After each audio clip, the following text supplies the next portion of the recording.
U ovom stanu postoje stvari koje apsolutno nemaju smisla, zato što sam ja nizak. Prva stvar, ovo je ovdje orman. Ista priča ko s mojom ženom. Znači, ja ga jedva i otvorim. Kako vi mislite da ja dohvatim ovo gore? Ja jedva i ovo dohvatim. Znači, ovdje stavim neku jaknu koju neću skoro da nosim. Ovo gore. Klasika. Znači, ja sam 183, moja žena je... Da. Ljubav, koliko si visoka? Ne znam, valjda 162, otprilike.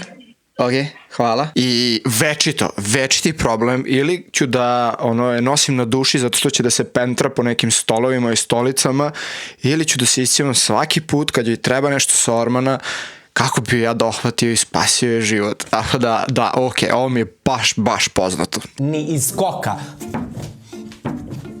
A u kuhinji pakao, kao stolar da se sprdao sa mnom. Ajde, molim vas, ko da dovati ovo gore? Ove prve dve i okej, znači tu i stane nešto. Šta ovde? Šta gore? Ajde al gore. Meni nije jasno, je li ovo pravljeno za neku košarkašku reprezentaciju ovaj stan ili šta? Mene zanima koliko je lik visok. Ok, deluje je dosta visoko, ali on dohvati prve police. Kod nas je sad... Jebem li ga, brate, koliko je visoko. Ali, ona u kuhinji faktički samo onu poslednju ne može da dohvati. I kod nas u stanu kako stoji orman, na ormanu stoji kutije gde držimo stvari koje ne koristimo za tu sezonu. To su neke situacije gde ja uglavnom moram da uskočim. Ali lik, brate, pola kuće ne može da dohvati. What the fuck? Ali ovo je malo i vređanje, jel da? U ovom slučaju samo da se pomolim da gosti koji dođu neće vino da piju. Jer kako? Kako mislite? Imam ja tehniku. Ok, popne se, pa da. Opa! To je moja tehnika da se dovate ove čaše.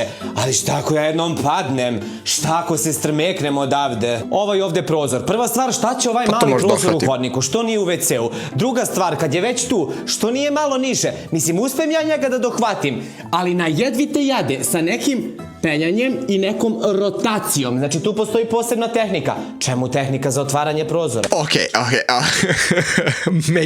Make sense. Čemu tehnika za otvaranje prozora, ok. Ali lik mi baš mi deluje da je nisko, iskreno. Neću da lupam, ali baš mi deluje da je lima, brate. Evo jedne keramičke pošalice iz WC-a, to je ova ovde polica. Znači, em što otvoriš, em što ona pobegne pa se sama gore otvori, a da bih je zatvorio mora skok i da pazim da ne pustim ovde jer se čuje jako. Pazi sad. O tome ti pričam. Ko su ljudi koji su pravili ovaj stan i zašto oni mene mrze? Koliko ste vi visoki? Pišite dole u komentarima koliko ste vi visoki i da li vi imate ovakvih problema.